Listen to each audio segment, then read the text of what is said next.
स्वामी समर्थ. आपल्या सर्वांना माहिती उद्या पौर्णिमा आहे. उद्या हुताशनी पौर्णिमा आहे. पौर्णिमेने आपण प्रत्येक महिन्याला खूप सेवा करतो. ह्या पौर्णिमेला आपल्याला सेवा करायचं आहे. सत्यनारायण आपलं उद्याच करायचं प्रदोष काळामध्ये संध्याकाळी 4 वाजल्यापासून संध्याकाळी 7 वाजेपर्यंत खूप उशीर आता 8 वाजेपर्यंत तुम्ही सत्यनारायणची पूजा करू शकता.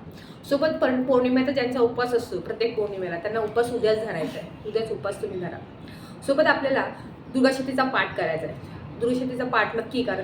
त्याची खूप फलश्रुतीचं खूप महत्त्वाचं आहे. त्याचे खूप फायदे असतात. त्याची खूप प्रचिती चांगली भेटते. कारण दुर्गाशक्तीचा पाठ नक्की करा. समजा तुम्हाला जमलं नाही दुर्गाशक्तीचा पाठ करायला तर तुम्ही सिंधकुंजक स्तोत्र एकदा मी मध्ये 16 वेळा नक्की वाचा.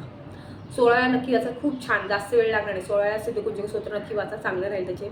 सोबत तुम्हाला श्रीयंत्रावरती आपल्याला कुंकुमार्चन करायचं आहे. कुंकुमार्चन करताना तुम्हाला 16 वेळा श्री सुक्तमचं पठण करायचं आणि 16 वेळेला शेवटच्या वेळेस आपल्याला फुलश्रुती म्हणायची.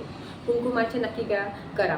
सोबत तुम्हाला 16 वेळा महालक्ष्मी गायत्री मंत्र, 16 वेळा विष्णू गायत्री मंत्र, 16 वेळा कुबेर गायत्री मंत्र आणि 16 वेळा नवर्ण मंत्र.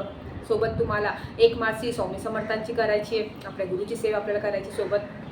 सोबत तुम्ही कमीत कमी 11 किंवा 16 व्यंकट स्तोत्र नक्की वाचा. कारण व्यंकट स्तोत्राचं खूप चांगले फळ भेटतं. एकदा वाचून तुम्हाला चांगलं फळ भेटणार नाही. रोज वाचत असाल ती वेगळी गोष्ट. पण आपण पौर्णिमेला सेवा करतो म्हटलं, आपण जशी लक्ष्मीची सेवा करतो तशी आपण विष्णूची सेवा करतो. आणि त्यांची सेवा केल्याशिवाय आपल्या लक्ष्मीदेवीचा आशीर्वादही भेटणार नाही.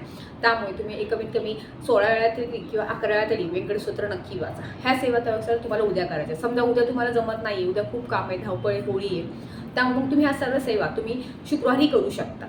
शुक्रवारी सेवा केल्या तरी चालेल. अशी काय अडचण नाही. पण जसे जमेल तसा सेवा करा. आणि उद्या गुरुवार पण आहे. काहीचे 11 गुरुवार पण चालू आहेत. मग स्वामी आणि नित्यच आपली प्रकट दिनानिमित्त आपली सेवाही चालू आहे. त्यामुळे स्वामी सारामृत वाचणं हे त्यामुळे भरपूर सेवा आहे. त्यामुळे तुम्हाला उद्या नाही जमलं तुम्ही परवा या सेवा करा. पण नक्की करा. चांगली प्रचिती भेटेल. श्री स्वामी समर्थ.